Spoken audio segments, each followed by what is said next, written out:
চলুন আজ শোনা যাক এক পরিবারের সোনালী অভিযানের গল্প। একটা এমন গল্প যেখানে গুপ্তধন খোঁজাটা আসলে ছিল আসল গল্পের শুরু। আচ্ছা, সোনার চেয়েও দামি কিছু কি হতে পারে? প্রশ্নটা সহজ মনে হলেও উত্তরটা কিন্তু বেশ চমকে দেওয়ার মতো। আর এই গল্পটাই আমাদের সেই উত্তরটা দেবে। গল্পের শুরুটা কিন্তু কোনো বীরের অভিযান দিয়ে হয়নি, না, একদমই না। বরং শুরু হয়েছিল বাড়ির মধ্যেই এক তুলকালাম কাণ্ড দিয়ে, আর তার সাথে ছিল একটা মস্ত বড় ভুল বোঝাবুঝি। ভাবুন তো, বাড়িতে হঠাৎ চোর ঢুকে পড়েছে। সবাই তো ভয়ে চিৎকার চেঁচামেচি শুরু করে দিয়েছে। কিন্তু চোরটাকে ধরার পর দেখা গেল, আরে এ তো চোর নয়, এ যে তাদের নিজেদের আঙ্কেল ইথান। কিন্তু প্রশ্ন হলো, উনি এমন পাগলের মতো কি খুঁজছিলেন বলুন তো? আসলে আঙ্কেল ইথান একটা চিঠি খুঁজছিলেন, দিদিমার পুরনো বাক্স থেকে পাওয়া একটা চিঠি। আর সেই চিঠির হাতে লেখাটা ছিল তাদের গ্রেট গ্র্যান্ডপা হেনরির।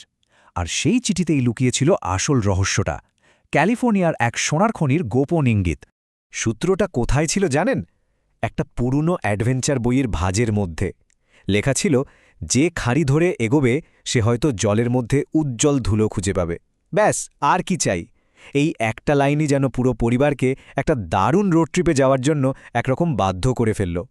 তো সবাই তো উত্তেজনায় ফুটছে, কিন্তু এর মধ্যেই মা কয়েকটা জরুরি নিয়মকানুন মনে করিয়ে দিলেন। বললেন, দেখো, নিরাপদে থাকতে হবে, সবাইকে একসাথে থাকতে হবে, আর সোনা নিয়ে একদম ঝগড়া চলবে না। আর হ্যাঁ, এরপর কেউ যেন চোরের মতো বাড়িতে না ঢোকে। মানে পরিষ্কার, এই সফরটা শুধু সোনার জন্য নয়, এটা পরিবারের একসাথে থাকার সফর। শহরের ভিড়ভাট্টা, ব্যস্ততা সব পিছনে ফেলে পরিবারটা চলে এলো একদম ছবির মতো সুন্দর একটা খাড়ির ধারে। পরিবেশটা এমন যেন মনে হচ্ছে ইতিহাসের পাতা থেকে সোজা উঠে এসেছে। আর এখানেই শুরু হবে সেই উজ্জ্বল ধুলোর খোঁজ। এরপর শুরু হলো আসল কাজ, সোনা খোঁজা। আর এটা কিন্তু বেশ ধৈর্যের পরীক্ষা। প্রথমে প্যানের মধ্যে বালি আর ছোট ছোট পাথর নিতে হয়। তারপর জলের মধ্যে ধীরে ধীরে ওটাকে ঘোরাতে হয়, যাতে হালকা জিনিসগুলো সব ধুয়ে বেরিয়ে যায়। আর একদম শেষে যা পড়ে থাকে সেই ভারী উজ্জ্বল ধুলোর জন্য অপেক্ষা। পুরো ব্যাপারটা যেন জীবনের মতো, তাই না? ভালো কিছু পেতে গেলে একটু তো ধৈর্য ধরতেই হয়। এত খাটনি, এত ধৈর্য, সেটার ফল তো মিলবেই। প্রথমে অল্প একটু, তারপর আরও একটু, আর তারপর হঠাৎই তাদের প্যানের মধ্যে চিকচিক করে উঠল সোনার কণা। সেই প্রথম সাফল্যের ঝলক। ঠিক সেই সময়েই ওদের সাথে রুবি নামের আরেকজনের দেখা হলো। রুবিও ওখানে সোনা খুঁজছিল।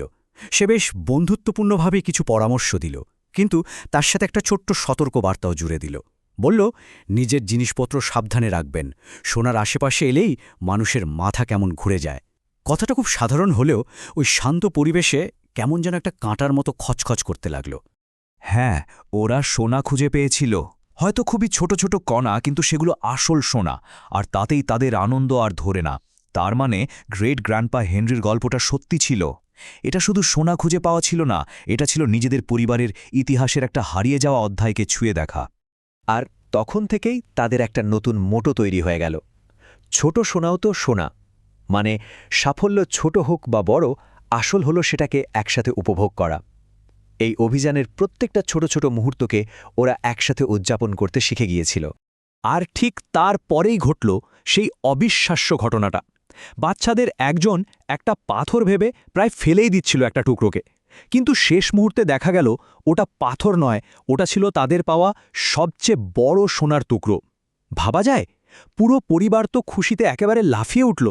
দিনটা ছিল একদম নিখুঁত, সবাই দারুণ খুশি, কিন্তু তারা জানত না গল্পটা ঠিক তখনই একটা সাংঘাতিক নাটকীয় মোড় নিতে চলেছে। পরদিন সকালে ঘুম থেকে উঠে তারা দেখল সব শেষ। যে ছোট্ট শিশিটায় তাদের এতদিনের পরিশ্রমের ফল, সব সোনা জমানো ছিল, সেই শিশিটা নেই, উধাও। আর সাথে সাথেই সবার মাথায় একটাই নাম এলো, রুবি। কোথায় সে?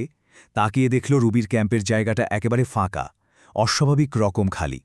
সবাই যখন আতঙ্ক আর হতাশায় প্রায় ভেঙে পড়েছে, ঠিক তখনই জঙ্গল থেকে একজন বেরিয়ে এলেন। তিনি কাউন্টি শেরিফের ডেপুটি, আর তিনি এসে যা বললেন তাতে সবাই অবাক। তিনি জানালেন যে এই পুরো এলাকাটাই তার নজরে ছিল। এরপর রহস্যের সমাধান হতে বেশি সময় লাগল না, কিন্তু অদ্ভুতভাবে সোনা ফিরে পাওয়ার পর পরিবারটা এমন একটা সত্যি বুঝতে পারল যা তাদের হারানো সোনার চেয়েও অনেক অনেক বেশি দামি ছিল। ডেপুটি জানালেন যে রুবি আসলে একজন দাগী চোর, আর তিনিই তাদের সোনাটা উদ্ধার করে দিয়েছেন। কিন্তু জানেন, সোনাটা হাতে পেয়েও তাদের ঠিক আগের মতো আনন্দ হলো না, কারণ ততক্ষণে তারা বুঝে গেছে এই পুরো যাত্রায় তারা যা অর্জন করেছে তার কাছেই কয়েক টুকরো সোনার কোনো তুলনাই হয় না। তখন পরিবারের একজন বলেই ফেলল, আসল সম্পদ তো এই সোনাটা নয়, আসল সম্পদ ছিল এই পুরো সফরটা, আর আমরা যে একে অপরের পাশে ছিলাম সেটা। আমার তো মনে হচ্ছে এই সম্পদটাই অনেক বেশি দামি।